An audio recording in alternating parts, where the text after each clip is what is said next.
አሁን ኦሮሞንም 6% አድርጎ የሚያስብ አለ። እንደዛ አይደለም። ኦሮሞ 35+/- ኦሮሞ ህዝብ በዚህ ጉድ ውስጥ ያያቸው ብዙ ነገሮች አሉ። የተማራቸው ብዙ ሌሰኖች አሉ። ግብር ክፍያ ለመስማማት ጦርነቱና በረሃብ አልቀዋል። ህጋዊ ነው ወይስ ህገወጥ ወረራ? የኦሮሞ ህዝብ ፍልሰት፣ ኦሮሞ ኤክስፓንሽን። የሀገራችን የኢትዮጵያ ጠቅላላ የቆዳ ስፋት 1,104,300 ካሬ ኪሎ ሜትር ነው። ይህ በዓለም ላይ ካሉ ሀገራት በቆዳ ስፋት 27ኛ ደረጃ ላይ እንድትቀመጥ ያደርጋታል። በአንጻሩ ደግሞ የኦሮሚያ የክልል የቆዳ ስፋት 353,690 ካሬ ኪሎ ሜትር ነው። ኦሮሞን የሚጠሉ ግን ኢትዮጵያ ውስጥ መኖር የሚያስቡ ኢትዮጵያን የሚያስቡ ሰዎች እና አሁን ኦሮሞንም 6% አድርጎ የሚያስብ አለ። እንደዛ አይደለም። ኦሮሞ 35+/- ነው። ያ ማለት የኦሮሚያ ክልል ከኢትዮጵያ ጠቅላላ የመሬት ስፋት ውስጥ 32 በመቶ ያህሉን ይሸፍናል። ይህም በኢትዮጵያ ውስጥ ካሉ ክልሎች ሁሉ በቆዳ ስፋት አንደኛ ያደርገዋል። ቆዳ ስፋትን ብቻ ሳይሆን በህዝብ ብዛትም ከኢትዮጵያ ክልሎች ትልቁን ድርሻ ይዛል። በታሪክ ይህ ህዝብ ከክልሉ ወሰን ውጪ በሌሎች የኢትዮጵያ ክልሎችና የጎረቤት ሀገራት ለምሳሌ ኬንያ እንደሚኖሩ ይታወቃል። ይህ እንዴት ሆነ? አሰፋፈራቸው ህጋዊ ነው ወይስ ህገወጥ ወረራ? ይህ ህዝብ በእውኑ የኦሮሞ ተወላጅ ነው? ሁሉም የሚሉት በዝርዝር እንመለከታለን። አብራችሁን ቆዩ።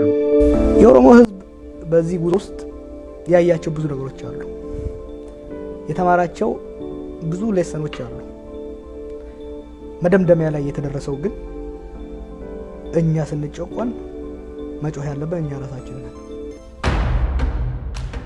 የኦሮሞ ህዝብ ጥንታዊ መነሻ ደቡባዊ የኢትዮጵያ ደጋማ ቦታዎች ባሌና ቦረና አካባቢ እንደነበር የታሪክ ምሁራን ይስማማሉ። የታሪክ መዛግብቶች እንደሚያመላክቱት ለኦሮሞ ሰፈራ መንገዱን የጠረገውን የ16ኛውን ክፍለ ዘመን ጦርነት መመልከት ግድ ይለናል።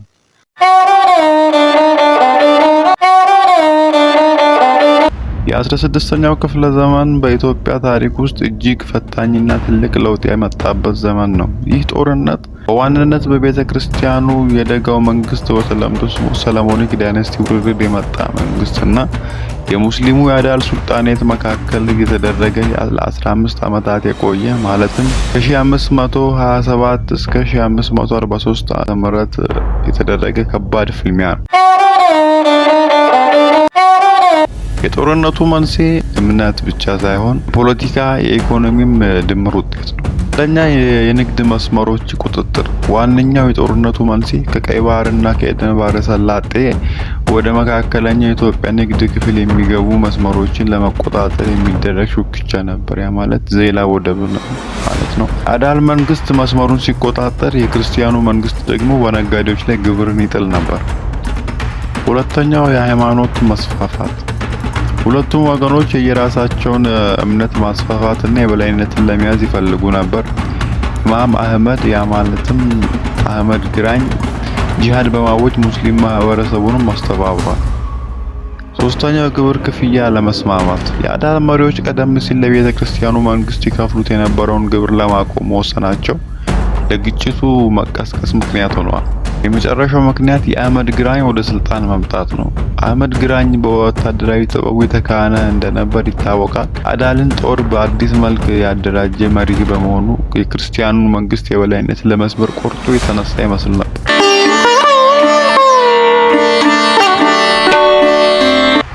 ጦርነቱ በይፋ የተጀመረው በ1527 ሲሆን በ1529 በታዋቂው የሽምብራ ኩሬ ጦርነት አህመድ ግራኝ አጼ ልብነ ድንግልን አሸነፈ።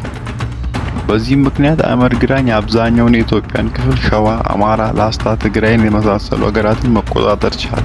ንጉሱም በዛን ሰዓት በረሃ ለበረሃ ብዙ እንግልት ደርሶባቸዋል። ያ ማለትም ልብነ ድንግል እርዳታ ለማግኘት ለፖርቹጋል ደብዳቤ ላኩ።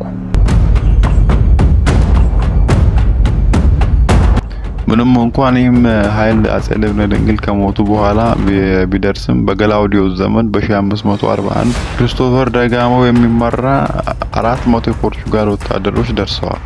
በሌላ በኩል ደግሞ ኦቶማን ቱርክ ለአህመድ ግራኝ የጦር መሳሪያን ድጋፍ ሰጥተው ነበር። እኚህ ሁለቱም ኃይሎች በጣም ዝግጁ እንደነበር መረጃዎች ያሳዩ ነበር። ጦርነቱ በ1543 በጣና ሐይቅ አቅራቢያ ወይና አደጋ በተባለ ቦታ በተደረገ ፍልሚያ አህመድ ግራኝ በፖርቱጋልና በኢትዮጵያ ክርስቲያኑ ኃይል ገደል ችሏል። ከዛ በኋላ የአዳል መንግስት አበቃለት ማለት ነው።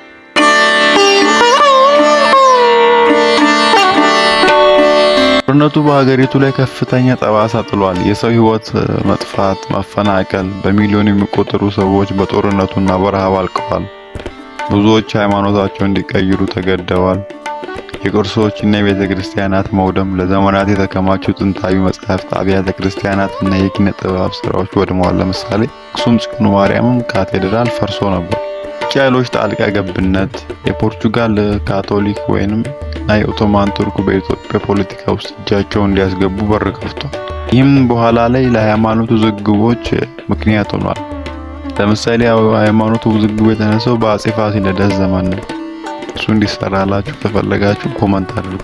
መንግስት መቀመጫ ለውጥ፣ የቤተ ክርስቲያኑ መንግስት ከሸዋ ወደ ጎንደር አካባቢ እንዲዛወርና ቋሚ መዲና ጎንደር እንዲቆረቀሩ ምክንያት ሆነ። ሁለቱም ወገኖች መዳከም ጦርነቱ የክርስቲያኑም ሆነ የሙስሊሙን ኃይል እጅግ አዳክሞታል። ይህም ለሌሎች ኃይሎች መነሳት መንገድ ከፍቷል። የኦሮሞ ህዝብ ፍልሰት፣ ኦሮሞ ኤክስፓንሽን። ውድ አድማጮቻችን የዚህን ታሪካዊና ግዙፍ ሰፈራ ምቹ ያደረገውን የ16ኛውን ክፍለ ዘመን ጦርነት ተመልክተናል። ቀጣይም ፓርት 2 ደግሞ ምን አይነት ቴክኒክ ተጠቅመው እንደሰፈሩ የአባገዳው ተጽዕኖ ዋና ክፍሎችን የምንመለከት ይሆናል። በተለይም የኦሮሞ ህዝብ የያዙትን ጎሳዎች ምን ያደርጓቸው እንደነበር በግልጽ የምንመለከት ይሆናል። በፓርት 2 እንገናኝ። ቸር ቆዩልን።